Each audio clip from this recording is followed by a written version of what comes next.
And a pleasant good morning to you here from Tony'sPicks.com, and welcome to Night Moves here for Monday, February 9th.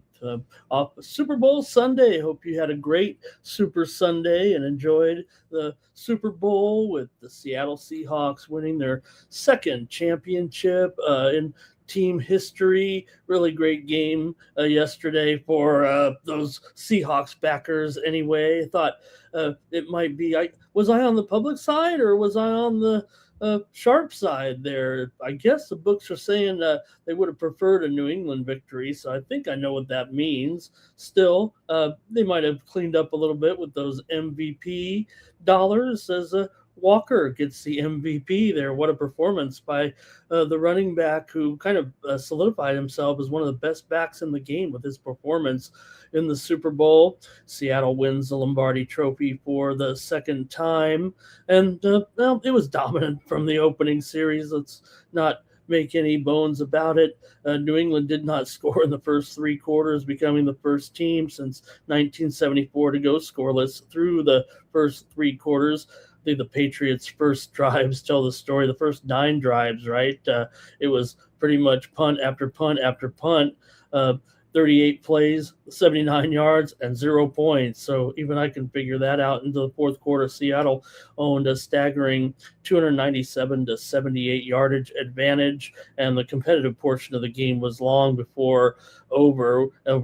Even if the Patriots did rack up some of their yardage over the last 8 minutes of the game to kind of even out the stats a little bit, but the defense was really relentless with 6 sacks of Drake May for 43 yards, 2 interceptions, a fumble recovery, plus 3. I can figure that out in the turnover margin, and a defensive touchdown as May was under duress. And Seattle's front continued to collapse the pocket there. I tried to tout the Patriots offensive line a little bit, but it was just too much movement really for the Patriots defense against New England, kind of confusing them and making May feel under pressure. So the secondary erased kind of the throwing windows for May, who was constantly missing his receivers. And then they controlled the tempo with the ball. They didn't need Sam Darnold to be that spectacular. He finished short of his yardage totals. One thing I did get right, but was kind of close still. First 6 drives for Seattle, 42 plays, 183 yards, and 3 field goals. So they didn't need explosive plays. They dictated field position. That was the only thing the Patriots kind of had in their favor at all in the first half, was the beginning of the first quarter anyway. New England, funny thing is, you look back at even the great teams, New England never starts fast. This was not going at all, but even the Brady teams, they never started that fast. Kenneth Walker, though, championship performance, 27 carries, 135 rushing yards, also in the pass receiving game as well, to rack up 161 total yards and the MVP. You could have given it to the defense. You could have given it to my man Jason Myers from Modern Day Catholic High School in Chula Vista, California, with 5 field goals. He hasn't missed in quite a while, and he outscored the Patriots pretty much for most of the night until the very end. For a minute there, I thought I was going to get the over. Yeah, I was contrarian there too with that touchdown by Walker, but it didn't matter. He still got the MVP, and well, the under came home. So a lot of you guys were right on with it, no doubt about it. I'm glad you were. Seattle and the under was I think I was too contrarian there, although people tell me I was square with the play in that one. So, all right. Give Darnold credit to finishing off basically a career resurgence. Talk about it, what we miss out with quarterbacks don't get a chance with a good team, and he composed a 200-yard passing performance, protected the ball. The Seahawks didn't turn it over in the postseason. So May actually finished with 295 yards, 2 touchdowns, but 2 interceptions, 2 fumbles, slamming the turf, and 35 rushing yards. And those kind of stats obviously reflect a late game volume more than any early success. He had nothing going on. For 3 quarters, he had no protection. The receivers weren't getting separated because the line was getting in there and pressuring them, so they had no balance at all because they kind of abandoned the run too, which they probably shouldn't have done. Stevenson, I don't think he had enough yardage to determine whether he could have got it going or not. But Stephon Diggs acting a bit of a fool. Yeah, they were picking on him, but you know what? You're Stephon Diggs. You're going to get guys taking shots at you a little bit. And Hunter Henry also pretty much neutralized. I was expecting big games from those guys. It just did not happen. So New England went from 8-26 over the last 2 seasons to the Super Bowl here, and it does feel like they can continue to improve. But Seattle right now, who ironically goes up for sale after this game, Mrs. Allen collecting the hardware, and now somebody's gonna buy this team. I would think here between $7 and $9 billion right now. General Manager John Schneider, I mean, his locked in. You can buy a world title contender here right now, the favorite to win the Super Bowl next season if you want, for $7 to $9 million. We'll take up a GoFundMe and we'll buy it together here. The Tony's Picks GoFundMe to buy the Seahawks. So, but plus also, they did it through the draft and the veterans as well. So my man Rashid Shaheed gets the title there as well. So I hope you enjoyed the Super Bowl. And you know what? After what happened with you, when you don't have guys like Mahomes in there, you don't have Hurts in there, and you don't have some of the other teams we've seen, the power shift west this season to that NFC West. The best teams were in the NFC West, it felt like. So great on Seattle, certainly. What do you think? Anybody watch the commercials? You had the Lay's family tradition. There was some, I call them, kind of bland because they didn't have that, that typical Super Bowl flair, but you had the Lay's commercial with the father-daughter potato farming story, Rocket and Redfin for that Mr. Rogers themed spot with Lady Gaga in there. We'll talk about that. We'll talk about Lady Gaga here. Pokemon. How about the Pokemon campaign? I didn't really understand that, but Duncan had the pack with those guys in there, including Prince of Bel-Air. I can't think of that guy's name. That Goodwill Hunting in there. Also, some other good ones in there. We saw the Anthropic commercial. Anybody knows the Kalshi this week? Betting on these commercials if you wanted to. Also, some other narratives with some of the commercials there yesterday. At halftime, look, I'm a Bad Bunny guy, so I'm not going to ignore it. I thought it was great. I mean, he told a complete story. Obviously had a lot of political. It was Bad Bunny Day, by the way, in California, but it was a divisive Super Bowl. Let's just say. I mean, you had Kraft, Trump's buddy Kraft, and the Patriots kind of there, and you had Seattle and Starbucks. I mean, that's pretty out there, far the other way. So just turned out to be really, I thought, really great, though. Really loved seeing those stars in there. Could you see some of the people, the great boxers from the Dominican Republic? You saw Ronald Acuna dancing away in there. The couple that got married live on the that was pretty cool. They got married live during the halftime ceremony there and were part of the performance. So I thought it was pretty good. And hey, there was an alternative show you could have watched too. They had 4 acts come out there. Didn't quite have the thrill, but certainly garnered some views. We'll tell it like it is here. And did see Lady Gaga there with Bad Bunny as well. And I liked it, of course. All right. Hey, a little bit of college basketball here yesterday. I'll just say hello to everybody, recap the rest of the day, and we'll preview our action here for Monday with college basketball. I got 5 games to look at, and there's 10 games in the NBA. I'll say hello to Sonny Schlotfield in the chat. Hey, good to see Sonny there. And he was talking about that one play, right, that the ball went backwards there. And USA says they'll pay $10 to buy. Maybe $10 might get us a coffee at Starbucks. So, yeah, hey, Kid Rock's done the Super Bowl before too. So, he's known to be a little bit involved here. But yeah, I saw that show as well. All right, and the Puppy Bowl. Anybody have the Puppy Bowl? The Chihuahua mix with the MVP at the Puppy Bowl. Just part of the different things that happened during the Super Bowl. I try to keep a eye on it all here. All right.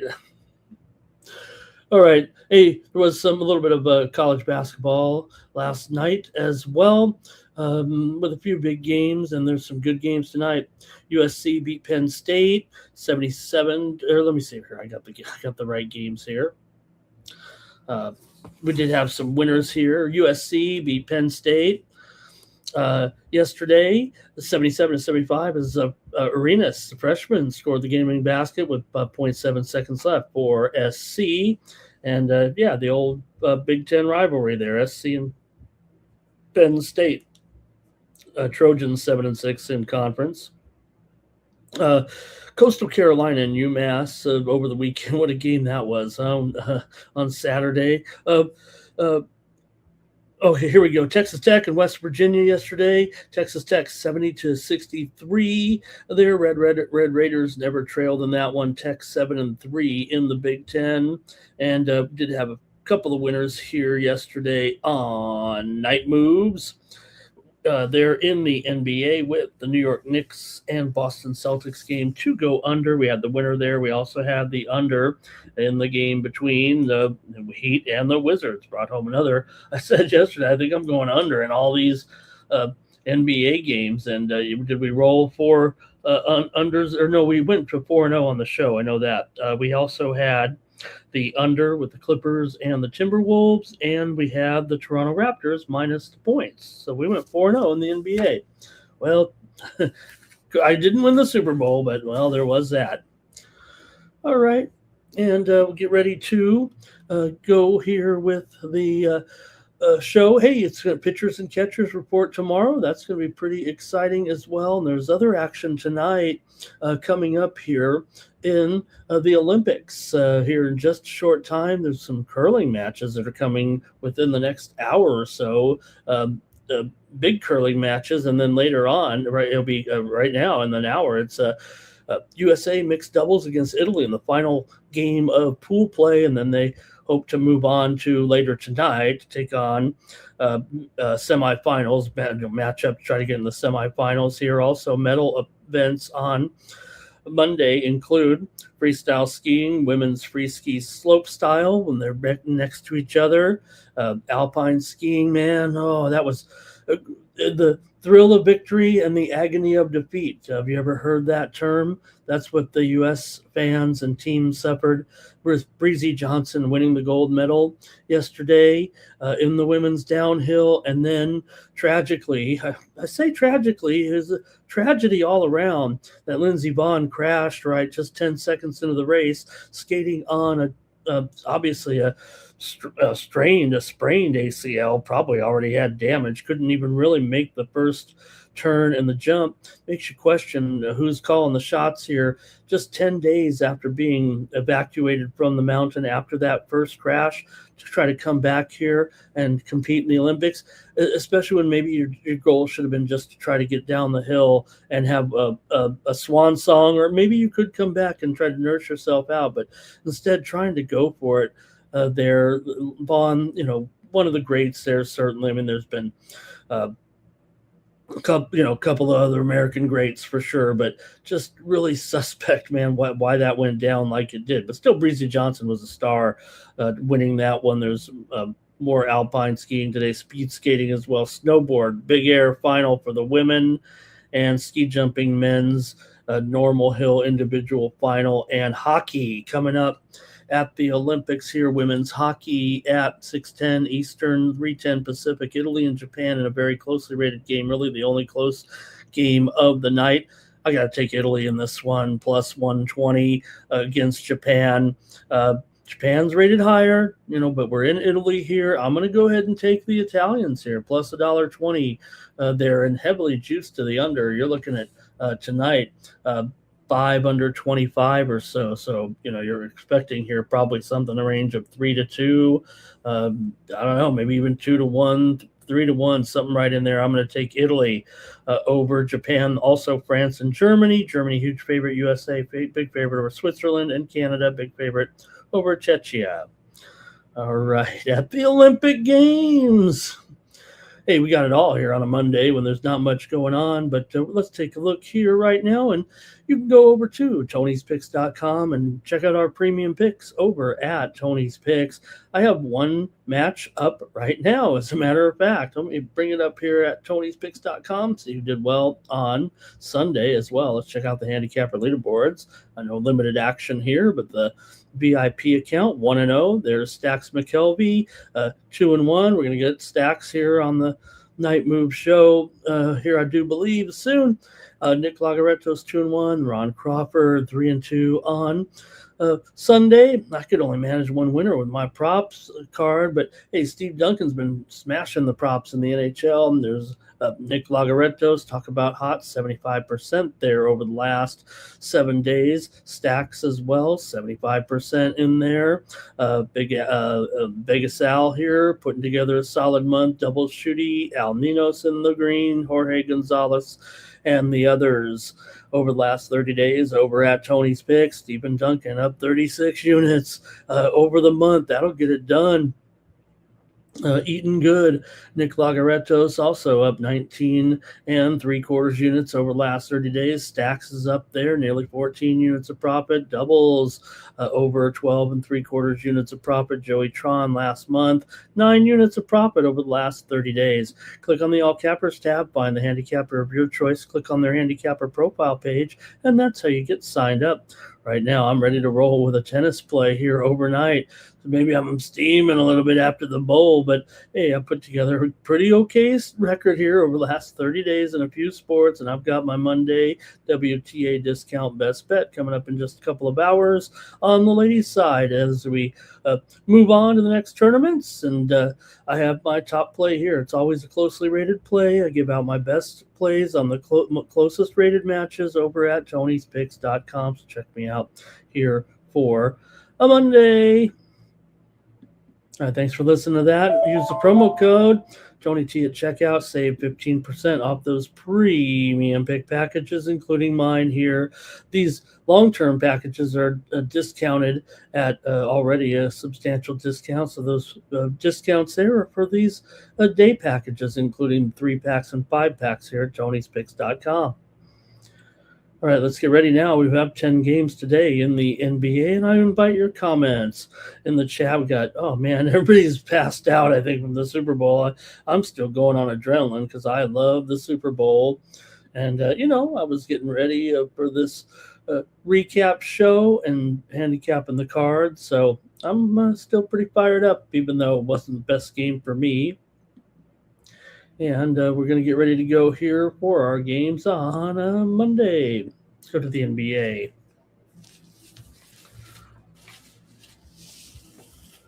Pistons and Hornets NBA action here for Monday night. And the Pistons, they did taste a little defeat there recently, but you know who hasn't tasted defeat? The Charlotte Hornets. I mean, these guys are impossible right now. It's a new dawn. It's a new day. It's a new life for the Charlotte Hornets. And, it was almost predicted here, it felt like. I know I say that every night, but, hey, ever since they, to me, kind of were like, hey, they're getting a lot of attention from bettors when you look at these lines. And sure enough, they're just on a roll right now. And I don't know what it necessarily coincides with. I don't think there's been any personnel changes. Could be maybe a little bit of a softer schedule here, but they've had some big wins too of late. Wins here over Atlanta, Houston recently. They also beat San Antonio, Dallas. They beat New Orleans. Yeah, there's not all overwhelming teams here, but hey, they're covering the spread too. Meanwhile, for Detroit, they did lose to Washington. They got caught in that one, but then they beat up on the Knicks. Really stunned the Knicks at home as far as the way they crushed them there last time out, 118-80. The Knicks were hot too, but they probably just ran out of gas a little bit and weren't ready for the big matchup with the Pistons. So you could say that the Pistons still looking pretty darn sharp here. right now with their cover streak. They're still only 27-24 against the spread overall, and 12-11 against the spread on the road. Charlotte's got terrific numbers covering the spread. I mean, they're 24-15 against the spread as an underdog. They've won 9 straight, covered 6 of their last 7. Charlotte has gone under in 8 of their last 11 games.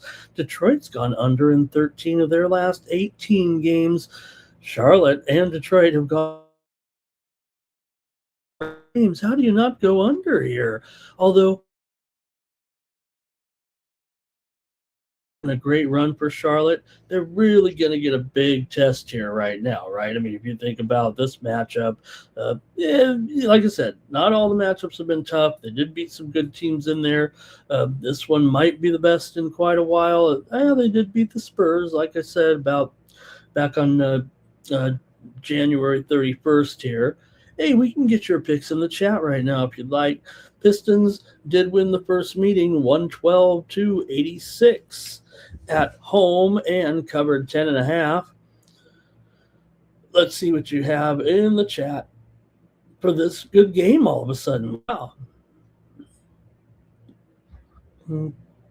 Okay, Cal Dog's joining us here as well. All right, Pistons in here for Cal Dog.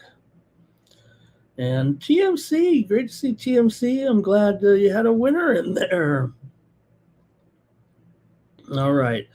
Oh, man, maybe not much from the chat pros here tonight in this one. I guess I'm just going to take the under, man. This seems like a pretty hardcore under given what's going on with these two teams right now. That last game was 198 points, whereas 234.5. This one's gotten a pretty big discount or a pretty big drop anyway from, we've seen all these totals drop a little bit here because we've seen kind of the totals dropping here as we approach the All-Star break a little bit. These guys need a break, all these players, it feels like right now. Look how deep into the season we're actually getting in here, and we're not even at the All-Star break here yet. At least we will be this week, but there's a lot of games so far. You'd think, pretty sure back in the day it was a little bit earlier in the All-Star game, wasn't it? I know the last decade or two we've been playing it later and later, but these teams are operating here right now well into the mid 40s in some of their games. So okay, give me the under here at 223. Really not seeing much movement at all, although DraftKings did open at 225.5, down here to 223. Injuries here a little bit impactful for this game. Jalen Duren is probable with a knee injury, but we know that that's been bothering him. Holland is out for the Pistons. Saric is still out right now, not ready to go yet for the Pistons here. And for the Hornets, Malachi Branham also out here. He's a new acquisition, and Kobe White also. I don't think we're ready to get him in here yet either.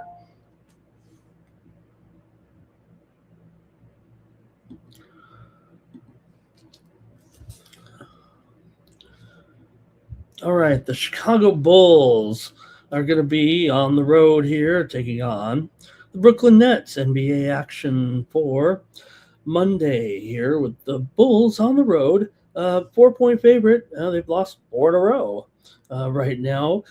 Kind of coinciding with Giddey. Every time, you got to admit, every time the Giddey, he's had a couple of stints here where he's missed time, and it feels like the Bulls lose those games. I mean, we like him a lot, and we know that he doesn't have he's got a pretty good game still, and continuing to get older and better, but starting to see a pattern here. I mean, sometimes we rule addition by subtraction, but I don't think it is with Giddey.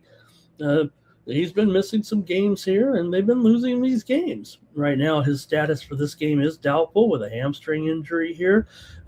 Jalen Smith, questionable. Trey Jones, doubtful in this game for the Bulls. They're missing some parts here for Brooklyn. Michael Porter Jr., though, he is out of this game, and so is Demon out of the game as well.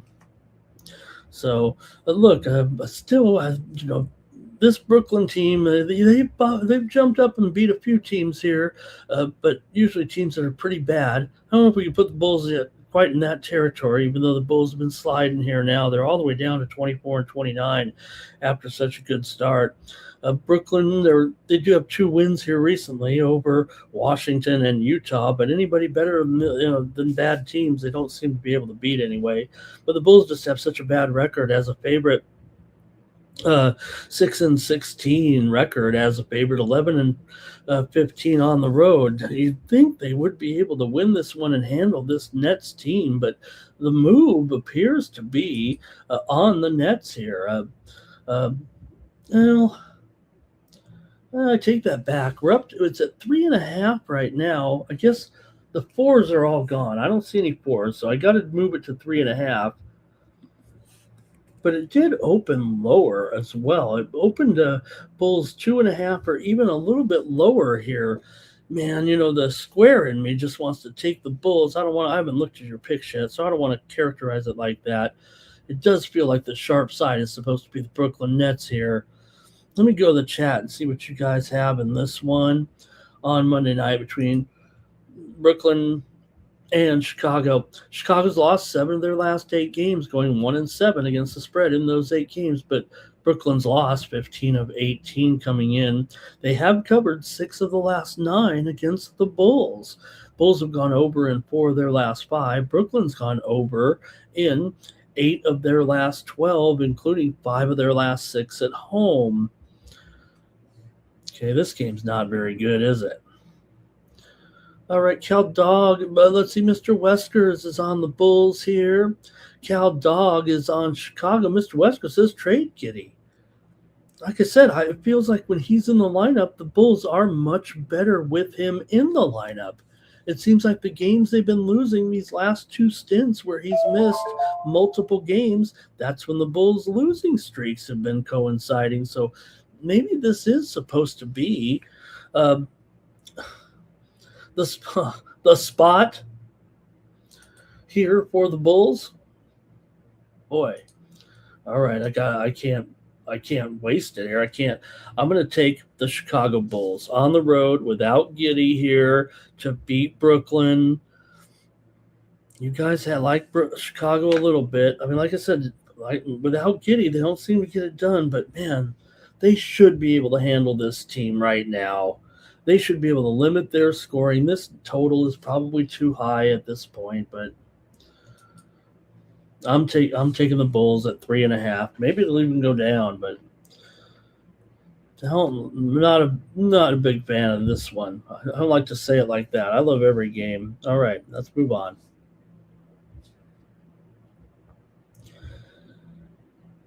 Utah Jazz at Miami Heat NBA action for Monday night. For the Jazz here, they come in 16-37 right now. Been definitely losing again here.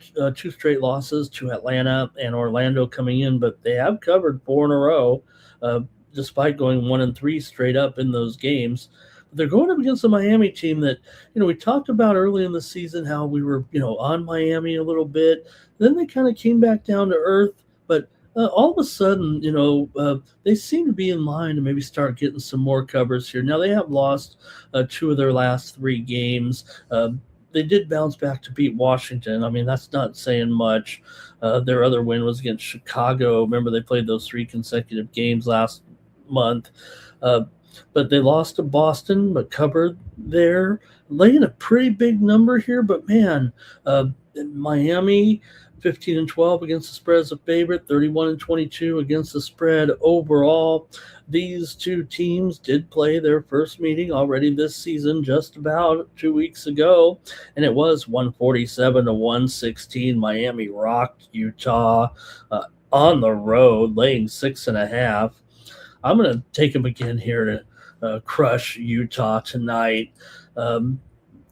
Miami should be getting better a little bit here. Normie Powell questionable, Larson questionable, Hero out.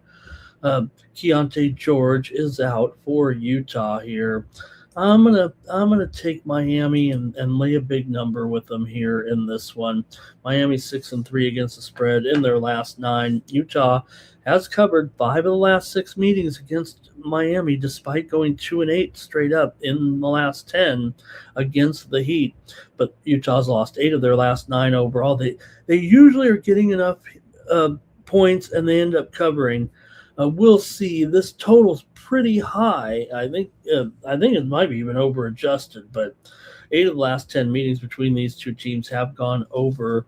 I'm gonna take Miami here to rock. All right, maybe the total's a better play. Let's see here. We've got under for Cal Dog.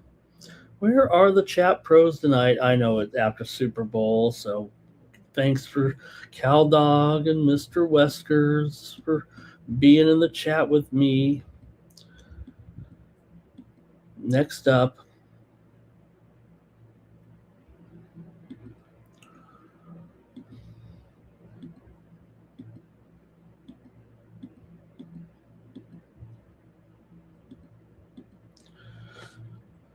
Bucks and Magic.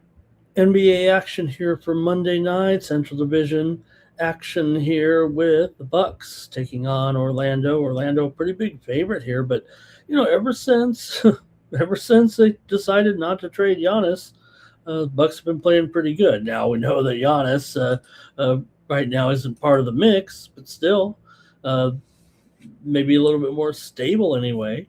Cam Thomas could be in the game for Milwaukee here. We'll see. And Franz Wagner is questionable here for Orlando. These two teams have not yet met this season. Orlando comes in here having failed to cover in 7 of their last 10 games. Milwaukee's not a great cover, 11-15 ATS on the road, but they are 15-14 ATS as a dog. Orlando 14-22 against the spread as a favorite. That's bad.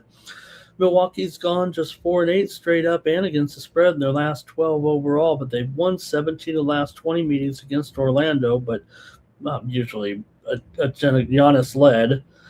Milwaukee is just 1-4 against the spread against Orlando, usually laying too many points, actually. Orlando's won 4 of their last 6 overall coming in.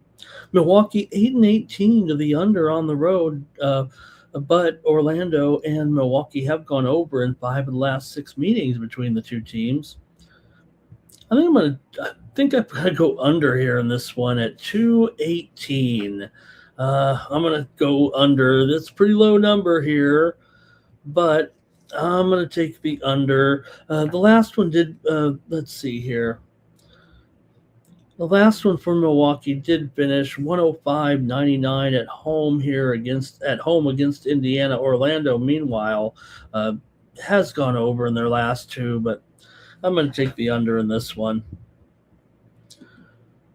All right. Cal Dog's going to go over. Uh-oh.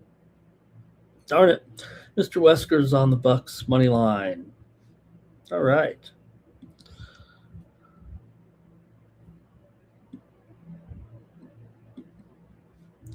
Kings at Pelicans. NBA action here for Monday. The Pelicans favorite here, 6.5, and the total 232 maybe here. It might be dropping just a little bit here right now. Yeah, I'm going to say this one's down to 231.5 minimum.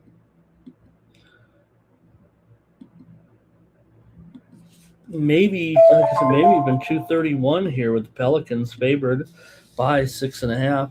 Pelicans are coming off of a nice win here last time out, 119-115 over Minnesota on the road. Pelicans did a nice job there. Sacramento, meanwhile, on a losing streak, but they have covered their last 2 games against the Clippers and against the Cleveland Cavaliers. So still pretty bad losing skid here. Sacramento hasn't won in a couple of weeks right now. Double-digit losing streak. Also, just 1-9 against the spread in their last 10 games against this New Orleans club. Sacramento's failed to cover in 8 of their last 12. New Orleans has lost 14 of their last 20, but they're probably in a little better shape than the Sacramento team right now. Take a look at some of the injuries, the impactful injuries, anyways, for Sacramento. You got Sabonis questionable here. Dougie McBuckets, he's questionable.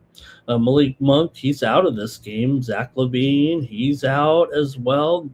DeAndre Hunter, he's out. So they're missing five players here. And Pelicans have a relatively clean injury report here right now. So I don't know if I need to go much further here. I think I want to roll with the Pelicans here to crush against Sacramento here in this one.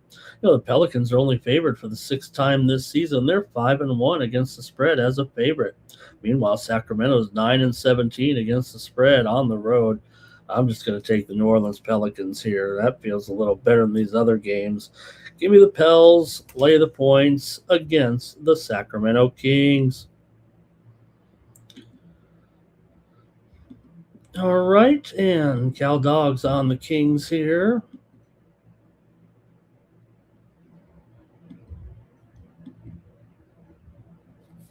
Next up,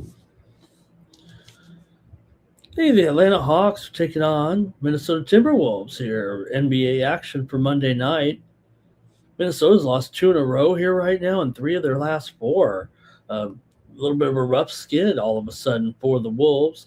They did lose to the Clippers yesterday by the score of 115-96 at home. Clippers, part of that run they're on here right now. It just feels like the Clippers can take games like that and turn them into victories the way things are going. And for the Wolves, they lost to New Orleans before that. They lost to Memphis here recently. For the Atlanta Hawks here, they're off of a loss to the Charlotte Hornets of 126-119 at home, that hot short Hornets team. But they did beat Utah. They did beat Miami before that, and Atlanta is 18-12 against the spread as an underdog. Minnesota, meanwhile, still just 17-26 against the spread as a favorite, 11-16 against the spread at home. We know, good record for sure. We always say it, 32-22 straight up, but just a poor cover. Usually just laying too many points. And we're seeing some good play. In general, it feels like from the Hawks right now. And, getting at least a handful of points here. Let's see what you guys have in this one with Atlanta on the road, getting 6.5. Dyson Daniels is questionable, and that's really it for the injury report for the short-term injuries in that game.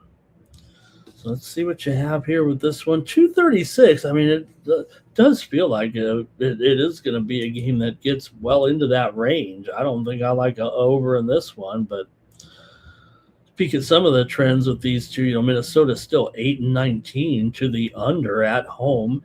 Yeah, Atlanta's 17-12 to the over on the road here, but 4 of the last 5 meetings between these two teams have gone under. Minnesota has gone under in 6 of their last 7. Atlanta's 6-0 against the spread in their last 6 games against the Minnesota Timberwolves, having won 10 of the last 15 meetings between these two teams.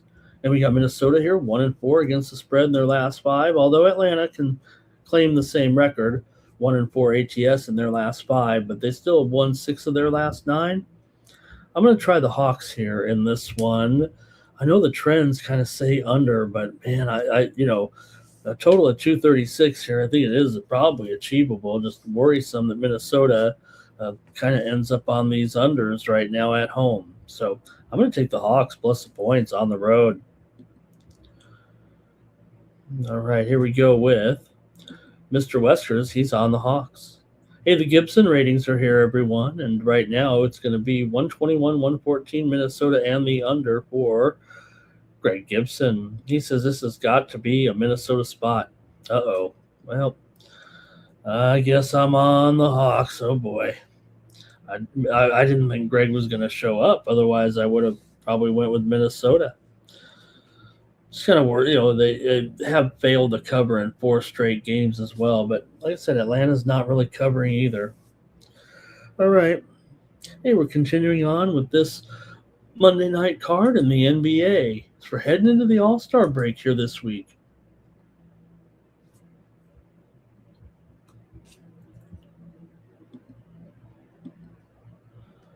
Cavaliers and Nuggets. NBA action here for Monday night. Hey, pretty good game here, man, with the Cavaliers coming in 32-21 and having won 3 in a row. Denver, meanwhile, 34-19. They've lost 3 out of their last 4. That kind of even things up a little bit the way things are going with these two. Cleveland, I mean, they've been having some key guys banged up here. Evan Mobley's been out here for a while now, and Tyson is questionable. Dean Wade questionable. They obviously made the big trade last week as well. For the Nuggets, key injury here, Jamal Murray is questionable for the game with a leg injury. Spencer Jones is out. Peyton Watson is out as well. Nikola Jokic is probable, but is listed on the injury report with a turned ankle. So what do you think here? I mean, if you look at these two teams and what they do against the spread, you wouldn't even take one look at Cleveland. I mean, Denver here, 13-7. They are an underdog right now. Try to get this right. You know what? There a little bit of pick'ems out there, so let's throw out the underdog stats, but still. Denver 31-22 against the spread overall. Cleveland 21-32 against the spread. So it's almost opposite, even though they have almost the same record. So you might just look at it as, Denver 14-10 straight up at home. Cleveland 15-10 straight up on the road.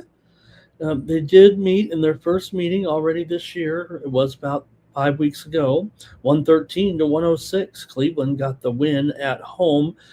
Denver was without Nikola Jokic in that game. Cleveland was actually a 13.5-point favorite, and they did not cover the big number there. And look, also, this total 235, but does seem probably achievable with this matchup. Let's see how you guys rate it here with Cleveland and Denver here. 7 of the last 8 meetings between these two teams have gone over, although, like I said, they just meet twice a year. Denver's covered 6 of their last 9 overall, but just 2-5 against the spread, last 7 at home. Cleveland's won 7 of their last 8 on the road, 4 of the last 5 against Denver, 8 of their last 9 overall, and they've covered 5 of their last 7. This seems real right now, but all right, I'm just going to go with the over in this one between Cleveland and Denver. Boy. Like I said, Denver's a team that usually gets the money, but right now you can't ignore how well Cleveland is playing, and maybe Denver's healthy, though, too. I'm going to go with the over. Wow, this could be a good one here on Monday night. Cal Dog likes the Cavs here.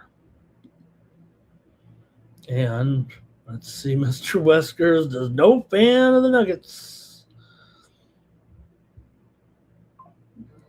And Greg Gibson ratings here says 118-116. Cleveland gets the win and an under there, I think.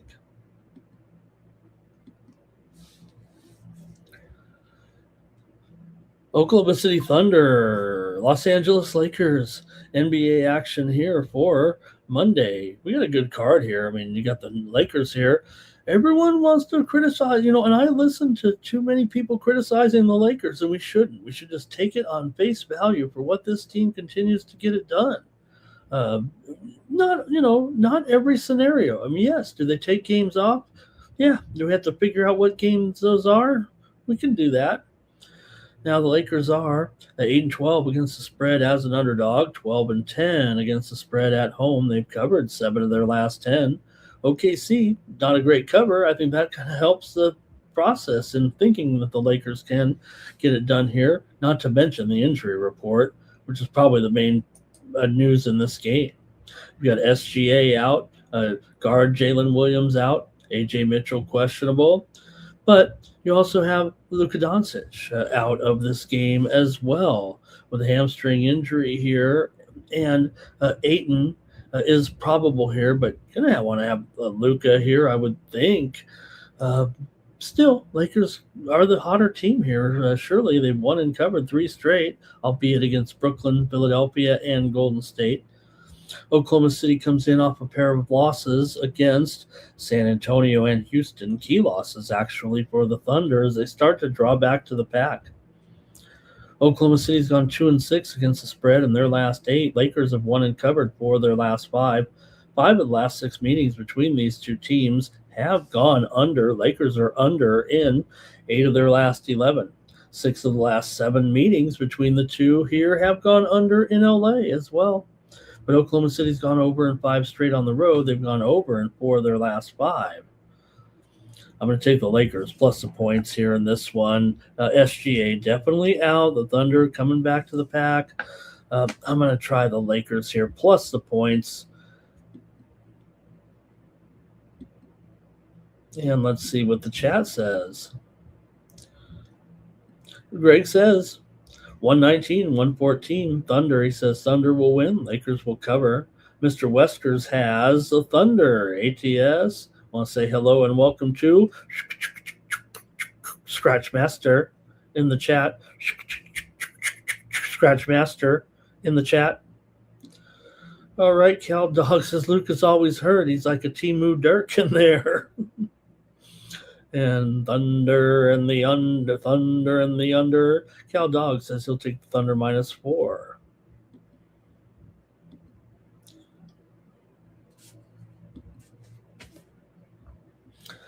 Grizzlies and Warriors. NBA action for Monday night from San Francisco with the Warriors here favored by 7, total 224 or so. This one looks like it's going down. Let me see here.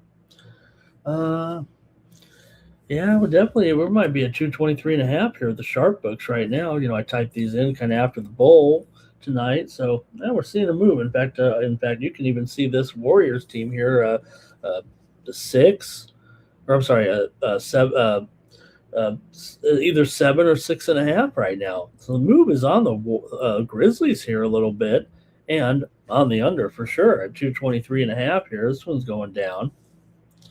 Memphis losers of 2 straight coming into this one, both of them against Portland. At Portland, they did fail to cover the first one, but they did cover the second one. They were getting 9 and 9.5. They lost each game. Golden State, meanwhile, off of the loss to the Lakers. Curry did not play. Lakers won and covered 105-99, laying 3. The Warriors were getting 3. The Warriors were coming off of that dramatic comeback win over Phoenix. They battled back from 14 down in the fourth quarter to win. Memphis has been a crummy cover for sure, 12-21 ATS as an underdog. Golden State 14-12 against the spread at home, but I'm not sure I can trust this team, although it has been a one-sided series. Golden State has kind of dominated here.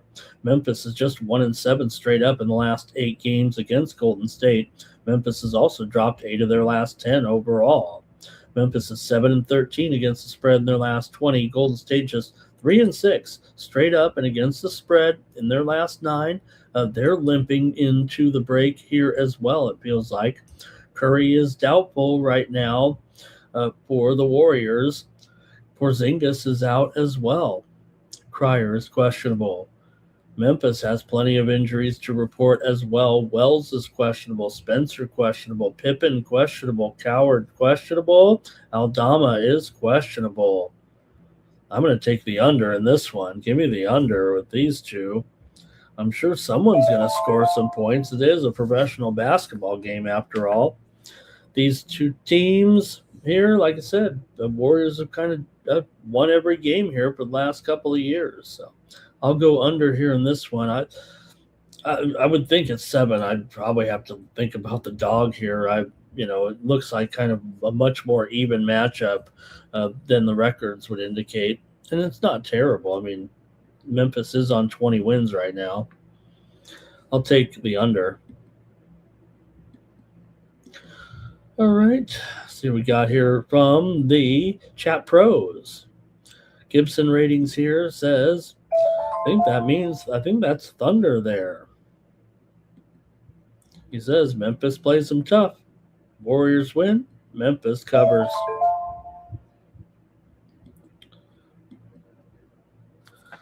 Okay, the Sixers and Trailblazers here to wrap action up here on Monday night. Hey, this was pretty interesting too. Got the Sixers here still playing well, 30 and 22. They're in here off of a win last time out. Knocked off Phoenix 109-103 on the road. This is a fifth straight road game here for Phoenix, and they did lose for Philly, and they did lose to the Lakers on this trip, but they're still 3-1 straight up and against the spread. For Portland here, meanwhile, they just swept a pair of games against Memphis to snap a losing streak. Portland is 19 and 14 as an underdog against the spread, 16 and 12 against the spread at home. Philly, though, still one of the best cover teams in this role, 17 and 6 against the spread on the road, 18 and 11 against the spread as a dog. Philadelphia's won 6 of their last 7 and covered 4 of their last 5. They've defeated Portland in 4 of the last 6 meetings between the two teams. Portland just 2 and 6 straight up and 1 and 5 against the spread in their last 6 games overall. Portland does have a pretty good interior defense, pretty good defense altogether. I mean, that's part of Portland's resurgence here. Creeping up there 500. I mean, they got some work to do to even come close to the playoffs, but for the Sixers here, they've got a relatively clean injury report. Meanwhile, for the Blazers, Denny Avdija, he's still questionable here. Robert Williams III, he's questionable. Shaden Sharp, questionable. Scoot Henderson, questionable again. I'm going to take the Sixers here to win and cover this one on the road. We've done well with Portland, but I'm going to say the Sixers are playing pretty well right now, and I think this just might be, a minus B plus team here in the Sixers against kind of a C plus team against the Blazers right now. See if anything here with this one. All right. Hey, the Gibson ratings here has it 117 to 113. That's right on the spread. Cal Dog here is on Philly. And I'm going to take Philly. Hey, that's it for the NBA. Thanks a lot, you guys. You guys are helping me get through. I'm feeling a little bit tired after the bowl there. Takes a lot out of you to watch everybody's kind of complaining about the game. It's still the Super Bowl, man. The one thing that I was okay with, and I like defense, so I think that's okay with me. And yeah, I was on the dog, so I was hopeful that they were staying in. But as long as you've got it within, 2 scores, I think you're okay. There was one point where it was 19. They finally got on the board. It was 19-7. I was like, oh, they have a chance. I kind of had forgotten they had scored I thought it was 12-0, then 12-7. I was sober, but that's kind of how it was going with the game in general. And then I thought I was on the over and lost that one too, but that score by Walker. One interesting note about the bowl, the way they conduct the MVP voting, Walker was worthy of it, right? But again, you could have said the whole defense, and they've had 2 defensive players share the award before with the Dallas Cowboys back in the 70s, and they've had several defensive players win the MVP award. In fact, Seattle's had a defensive player when they won the Super Bowl. So the notice comes on the phone, right? But the time is now. It's a fourth quarter. Vote for the MVP, and your vote counts. I mean, you can vote on the Super Bowl MVP. Okay, so I'm like, hey, all right, I don't think I'm not wasting my vote, am I? I mean, you're just public, but the fan vote counts for 20%. 16 voters vote for the MVP, and then that's 80% of what they calculate, and the fan vote is the other 20%. Well, you know what? I went in there to vote for Jason Myers. Hey, look, I'm from San Diego. He's from San Diego. I follow the high school scene in San Diego, so I was rooting for him, and I wanted to vote for him. Okay, it's a fan vote. I'm going to vote for him. When I went to the app, the kickers weren't in there. How are you supposed to get a fair vote? We need to nationalize these votes for the Super Bowl MVP. We need maybe Face ID, Face ID. We need the kickers listed. That's what we needed because I wanted to vote for him. I couldn't, so I voted for Walker. But should have the kickers on there just in case. You know, he did have he had 6 field goals in a game earlier this season. That could have happened. He had 5 Super Bowl record, five field goals. So he wasn't even on there. Unfair vote.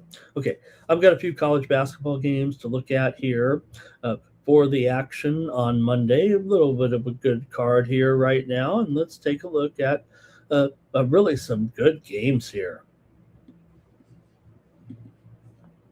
And we'll start off. We're going to go to the added board first. Let's go to the extra board first here. There is one or two interesting games here. You know, the other leagues here on the extra board are kind of one-sided. You know, you have teams leading here right now. So I'm going to just look here. Let's go to right now our first matchup here between Jackson State and Pine Bluffs. We're going to go in here and check out the action in the SWAC.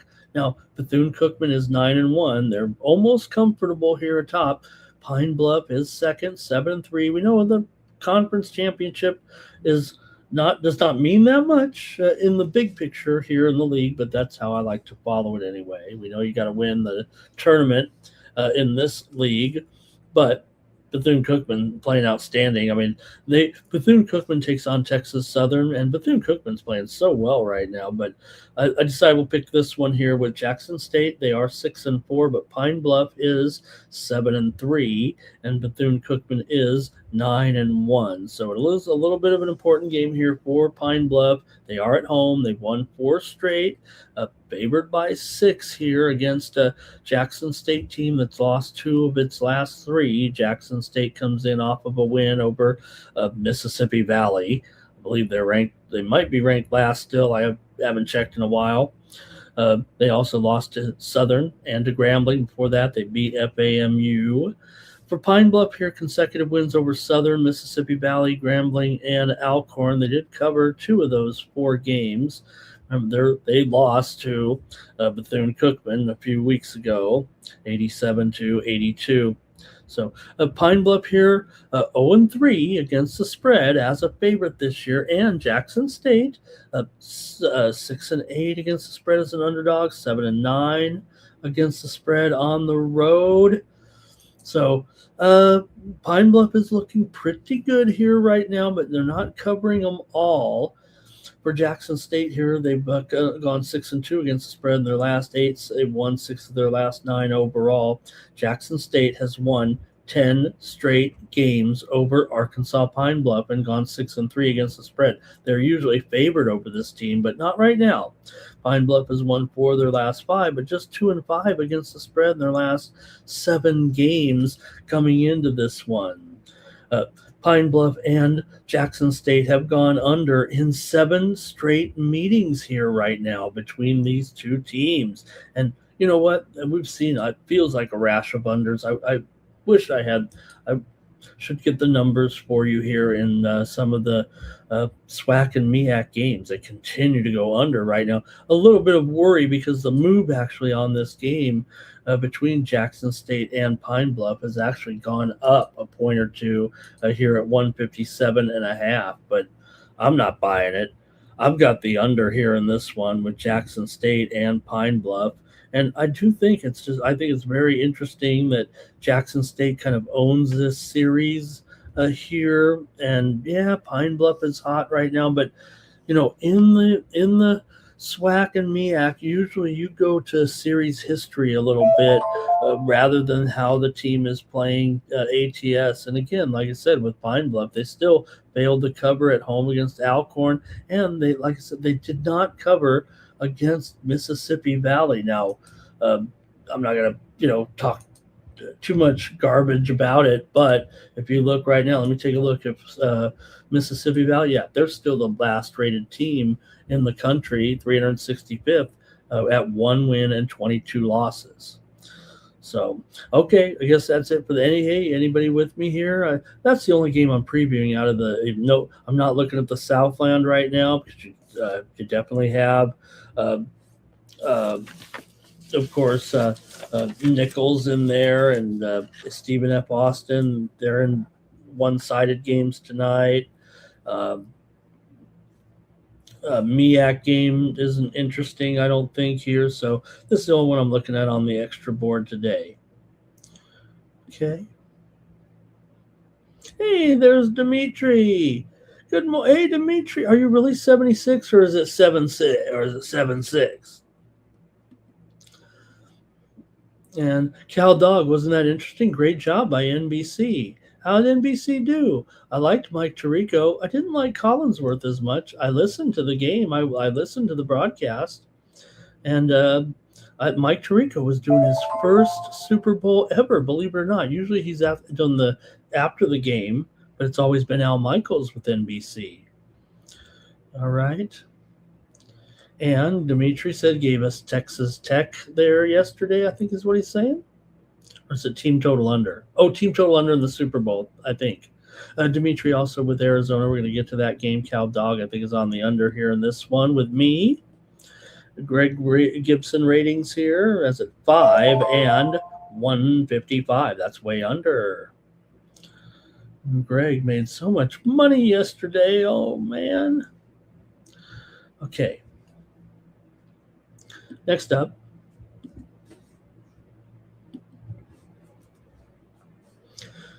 We've got North Carolina State Wolfpack taking on the Louisville Cardinals. College basketball action here for Monday night. Louisville here favored by 7. They were ranked 24th here right now. You know, the ACC, they seem to be getting the love. North Carolina State, they're in the ACC, of course. They're not really getting the love, and they're hot. Louisville's been playing well as well. They played a little bit tougher schedule here of late, but man, this NC State team is rolling too. Let's not leave them out of the conversation here right now with what's going on in the ACC. We had a great game, obviously, this weekend with North Carolina pulling that game off, of course, against Duke, proving that they still have it and that even this rivalry can change on a moment's notice and come up with an upset. Louisville here comes in 7-4 in conference play. NC State's 9-2, and that's nothing to sneeze at because you've got Duke and Clemson only 10-1 here right now. I guess you could say. I mean, NC State is still in it, and they're hot. They're hot. Consecutive wins here over Virginia Tech and SMU, but they did not cover in those games. In fact, NC State is just 5-4 against the spread on the road. Yes, Louisville here, though, meanwhile, has failed to cover in 8 of their last 10 games coming into this one, despite the fact that they've won 3 straight games over SMU, Notre Dame, and Wake Forest. They failed to cover in each of the last 2 games against the Irish and the Deacons. See what you have in this one with a good game here, NC State and Duke, and NC State and Louisville. Yeah, Duke. They choked that game, I think. Louisville here has won 5 of their last 6 overall. North Carolina's won 6 straight. North Carolina State just 1-7 against the spread in their last 8 games against the Louisville Cardinals. Louisville has gone under in 7 of their last 10.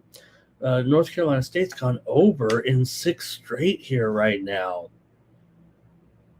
These 2 teams met at NC State last year. Was 91-66 Louisville. Talking about the season series here, a lot of times, NC State, Louisville had been kind of down in the dumps, not down in the dumps, but NC State had played just a little bit better. They'd won 4 straight against them overall, but Louisville got the money in 3 of those 4 games. last year they just played one time, and Louisville did crush them. I'm going to take the over in this one with NC State and Louisville here. Give me the over. Louisville's been a hardcore under, that's for sure. 4-10 to the under at home, but NC State 7-2 to the over on the road. And given my druthers, I'm going to take the over this big number with NC State and Louisville. All right, let's see what the chat has in this one. NC State for Mr. Weskers. Cal Dog on NC State. Yeah, I'm worried. Well, I mean, head-to-head, it's Louisville's game. But, hey, Greg, the Gibson ratings here, that's NC State. Oh, but he said Louisville and under. Okay, the spread's 7. His ratings say 6, but Greg's pick is his pick. Louisville and under there. And Cal Dog, like in Texas Rio Grande Valley today. Thanks, Cal Dog. Yeah, I'm not, like I said, I'm not going to look at any more extra board here on the show today, but do have Rio Grande Valley on the road against Nichols, and they're favored. That's, interesting.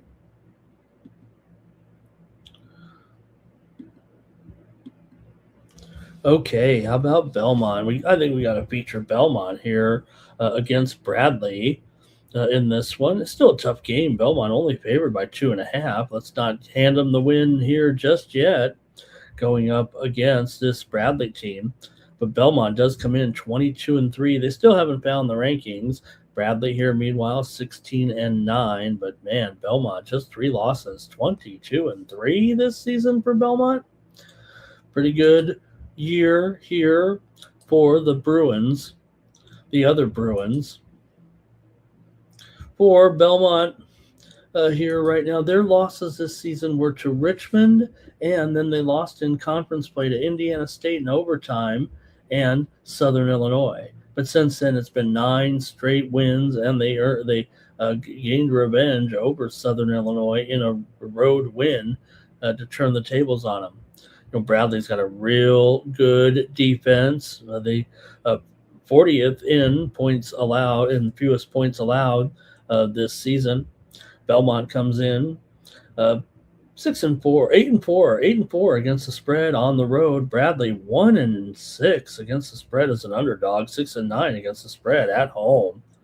So even with the fact that Bradley is at home, and hey, they are great at home. I mean, they're 11-2, but just 1-6 straight up as an underdog. And yeah, you know what? Belmont is still the favorite here after all.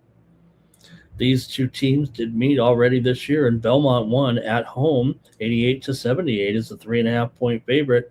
Belmont's covered 3 straight, and they're obviously on a pretty big winning streak here right now.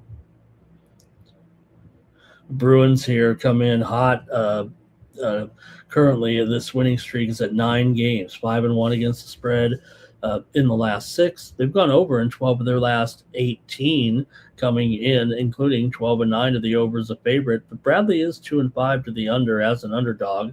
However, 4 of the last 5 meetings between these two teams have gone over. I'm going to take the Bradley Bruins and the Belmont Braves.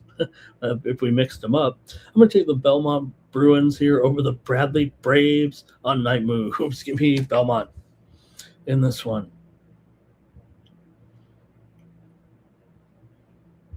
I'm watching a replay of the United States gold medal winning team figure skating today. That was great.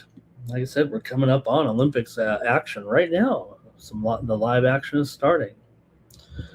Gibson ratings here, liking Belmont, but in a close one. Cal Dog likes Belmont, and he'll take it down here and maybe lay 1 point. Hey, North Carolina Wilmington taking on College of Charleston. A good matchup here with Charleston favored by just 1 over Wilmington, and total in this one, 149. This is the battle for first place in the Coastal Athletic Association right now, right here and right now. Wilmington coming in 19-4. They're 8-2 in conference play. Charleston, they're 16-8, but 9-2 in conference play. The funny thing about it is Hofstra is probably the best out of these 3 teams, but Hofstra is 7-5. Charleston is the team that comes in here, the hotter of the two. Uh, they've definitely been on a winning streak coming in. Meanwhile, for Wilmington here, they've actually lost 2 of their last 4. They just lost to William and Mary. 78-65 is a 4.5 point favorite at home, and Wilmington just 4-6 against the spread on the road. Charleston 8-5 against the spread at home, 10-4 against the spread as a favorite. So Charleston's kind of in the role where they want to be, and they've just been the better cover overall. It's been a good year, no doubt, for Wilmington. I mean, they're only half a game back here. This is an important game right now. The two teams have not yet met this season, but it has been a one-sided series here of late. Wilmington has definitely gotten the better of Charleston over the last few years that these two teams have met. For Charleston here, they have lost, or I should say they have failed to cover in 13 of the last 15 games against UNC Wilmington.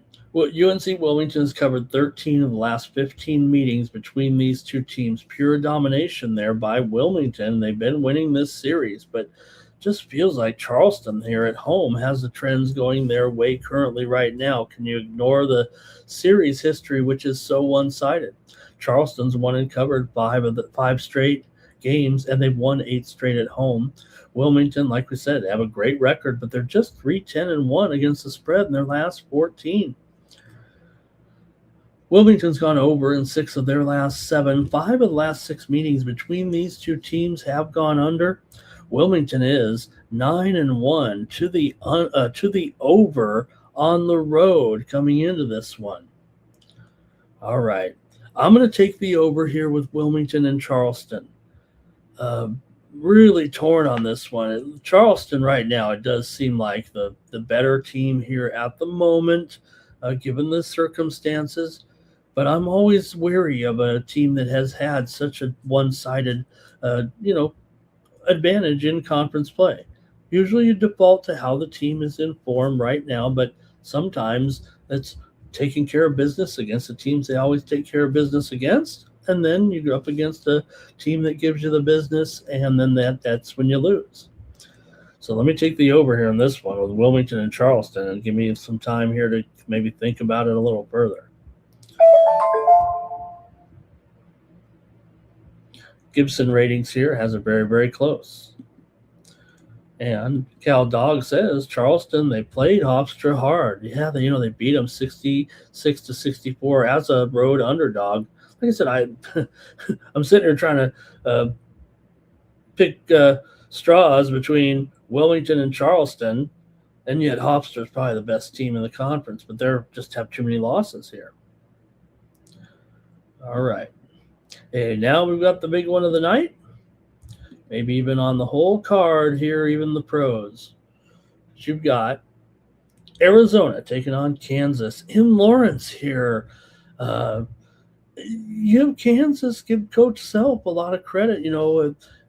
Just when you want to say, hey, maybe Coach has lost it. Maybe this Kansas team isn't going to be able to keep up quite there in the world of NIL. I say it like that, but they're still, they're still a ranked team. But now all of a sudden they've really kind of caught fire here, maybe a little bit of a surprise in a way, just given the fact that some of the matchups here where they, beat Texas Tech, beat BYU. They did not cover against Utah over the weekend here, 71-59, but they've been hot other than that. Kansas comes in here right now, winners of 7 straight, covering 6 of their last 7. Arizona's won a bunch of games, won them all pretty much. Here, 23-0. But they've covered 4 of their last 5, and they've covered 5 of the last 6 against Kansas coming in. Arizona's gone under in 5 of their last 6 games. Kansas has gone under in 6 of their last 7. 4 of the last 6 between these two teams have gone over, but Kansas is 3-10 to the under at home right now, and I think I'm going to just take the under here in this one with Arizona and Kansas. They did go for 165 last season in their, I believe, in their conference tournament game. But I'm going to take the under in this one at 151 between Arizona and Kansas. Let's go to your plays in the chat.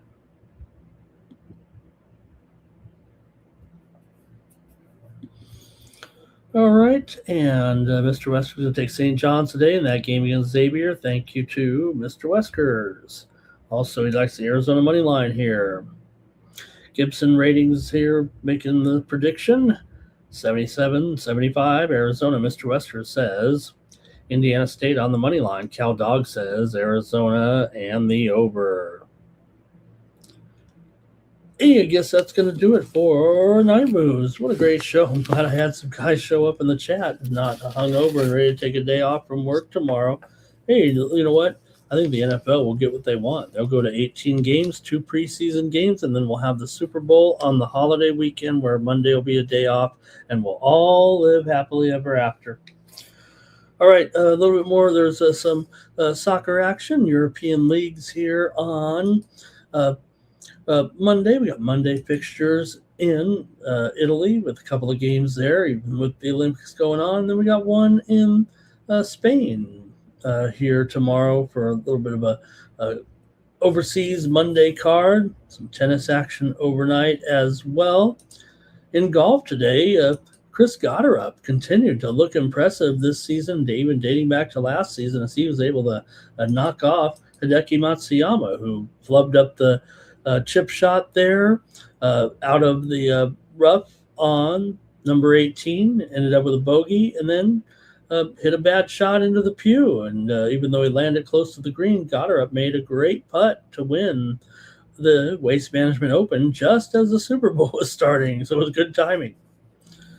And we also have that hockey action coming up here in just a couple of hours this morning in Italy with the ladies. Thanks to everybody in the chat. Thank you for everyone joining me here. Hey, head on over to Tony'sPicks.com and pick up my best play for today in tennis with my $19 discount best bet. Use the promo code TonyT at checkout. Save 15% off premium pick packages over at Tony'sPicks.com. Check out the handicapper leaderboards and see who's hot. Click on their handicapper profile page, and that's how you get signed up. Once again, thank you to everybody in the chat. I'll be back tomorrow with more Night Moves. For the Tony's Picks YouTube channel, the 50,000 subscriber juggernaut, I'm Ramon Scott. So long from Night Moves.